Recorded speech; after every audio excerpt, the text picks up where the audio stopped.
You know her, you love her, you see her battle John Andrews on Head On, and you remember her from being a councilwoman. God, that was been 9 years ago. That can't be. Susan Barnes-Gelt, thank you for joining us. It's a pleasure. Nice shades, nice glasses. Thank you. Very stylish. Specs. All right. Specs. I'm guessing you and I disagree on, well, Practically everything. Right. Yeah, all right, everything is all right. Except this tax increase here in Denver, your backyard. I don't have to worry about it. I don't live here. We tried to get someone on the yes on 2A. We talked to Evan Dreyer. We talked to 3 different councilmen. Nobody would come on to take the other side. You, of all people, are against a tax increase. I'm sorry, I'm flipping out a little bit. This is wrong.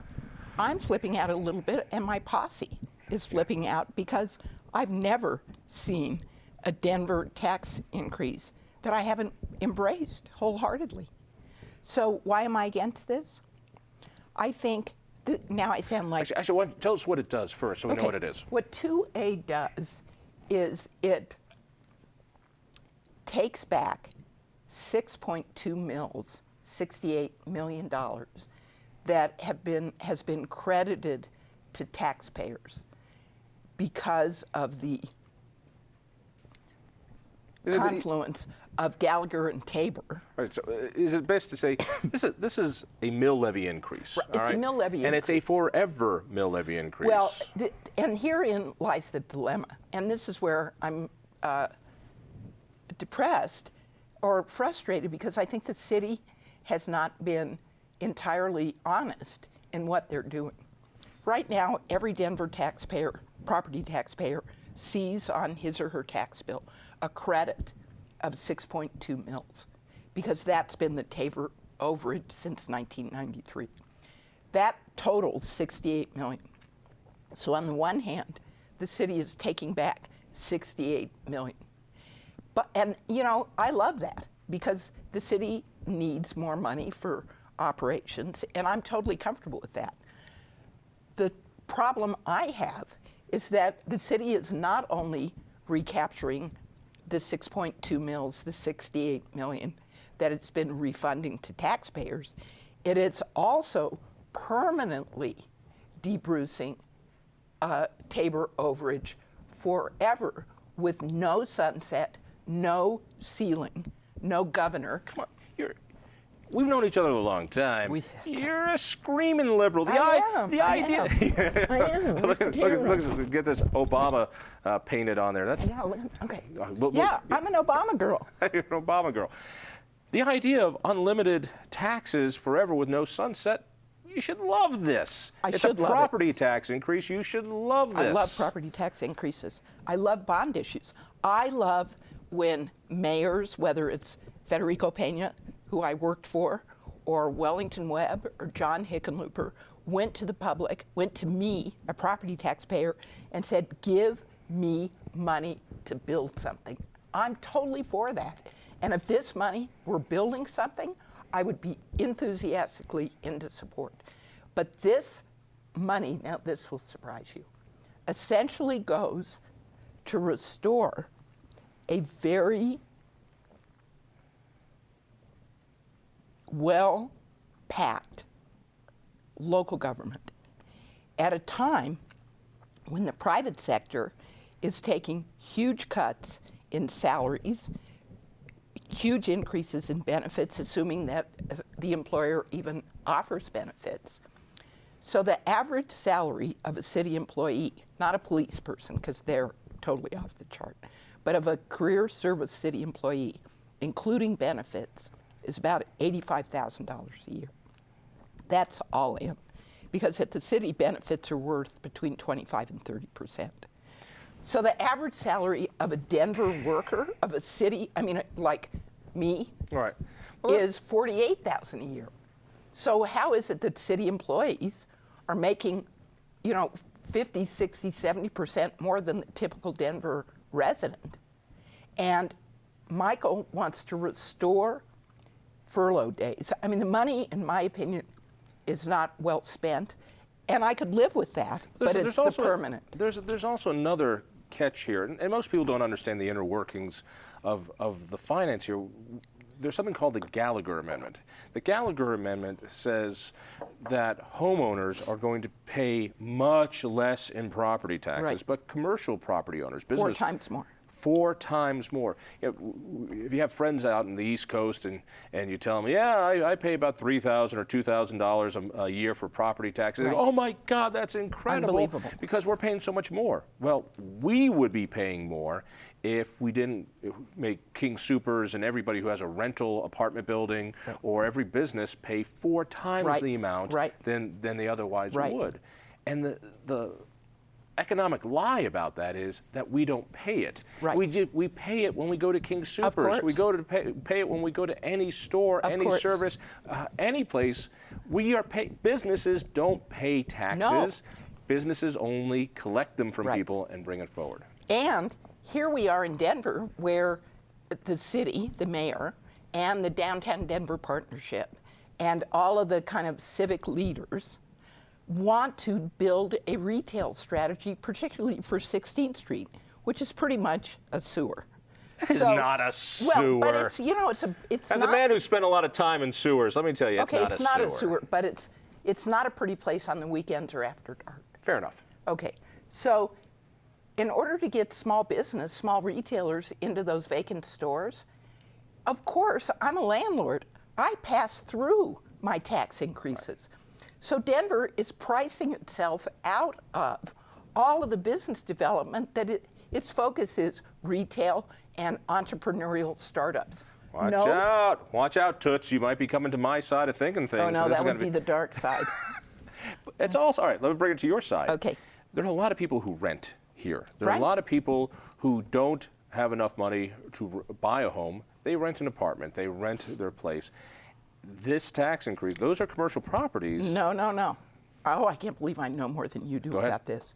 Okay, pay attention, I'm listening. watchers. Thank you, Frida Poundstone.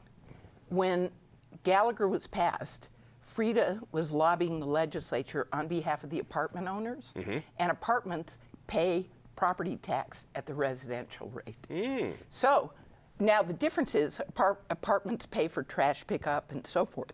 But in some ways, the commercial property in Denver subsidizes not only, residents like me, but apartment owners, because except for paying for trash, and I suppose a certain amount of security if it's a big building, they pay tax at the residential rate, not at 3.64 times. So that's another problem. So if you're a homeowner, but you only buy your food out of At Denver, Costco. at Costco outside of Denver, Right. or if you buy all your stuff outside Denver, and when you hire a plumber, he's outside of Denver, this might not hit you as much. It'll still hit you. There's another double whammy going on here. Denver Public Schools Right. is also asking for Unprecedented. a huge tax Right, increase. 8 mils, 8 mils. And to put it in real speak. into real speak, if both of these tax increases pass in the city and county of Denver, your property tax is going to go up, what, 22%? Well, Do I have that right? it'll go up 12 mils. And for, first of all, the median price house in Denver is $225,000. That's nothing. I mean, that's median. So if you own a home that's assessed at $500,000 or $700,000 or more, which, Denver, that's a lot of Denver, your taxes are going to go up exponentially, even your residential property taxes, because you're adding 12 mils to your tax bill. So your taxes are going to go up by, several $100s if it's a $1 million house a month, and several $1,000s a year. All right, but if you want the city to have more money, and you always I do. want the city I to have do. money. You've always pushed for the city. We've I gone have. to war, you and We I, have. over you wanting the city to have Right. more money. Is there a way that they could do this that you would support? Or Yes. do they have to change? Well, and quite candidly, I engaged in conversations with Kerry Kennedy, our deputy mayor and chief financial officer. Former state treasurer? Yeah. The mayor, all of the senior people in the mayor's office, about taking just the 6.2 mils back.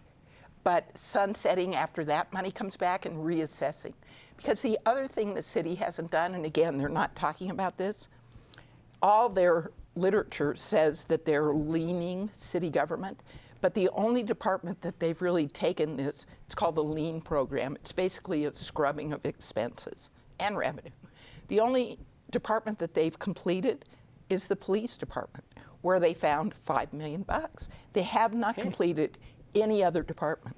So I said, finish the lean analysis before you go for permanent deep roots. Are you sure you're not coming to my side? Are you sure? You're telling me you'd rather see them investigate how they can be much more efficient and save one department $5 million, but they haven't gone to the other departments. You want to see that before they raise taxes? Do, because I believe this tax increase will ultimately be detrimental to Denver job creation, retail development.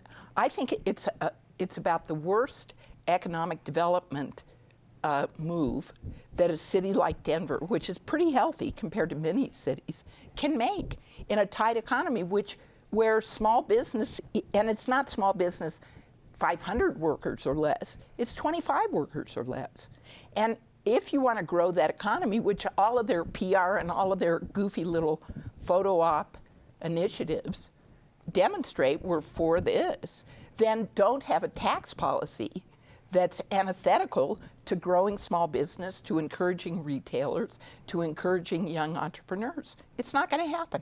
Good God, you're sounding like Romney. Oh, no. Oh, please. No, because I believe this. I'm not a chameleon. Oh, got it. All right, less than a minute left. And again, I want to make it clear, we invited we invited the city council. I don't know whether to be embarrassed or flattered. I'd be flattered if I were you. And they're afraid of me, a little old cripple with glasses. Who wins the presidential? I think Obama wins. You think so? Who wins Colorado? I think it's very tight. That's not a prediction. That's a cop-out. I think if the Obama GOTV is as strong as I believe it is, that Obama wins barely. Colorado.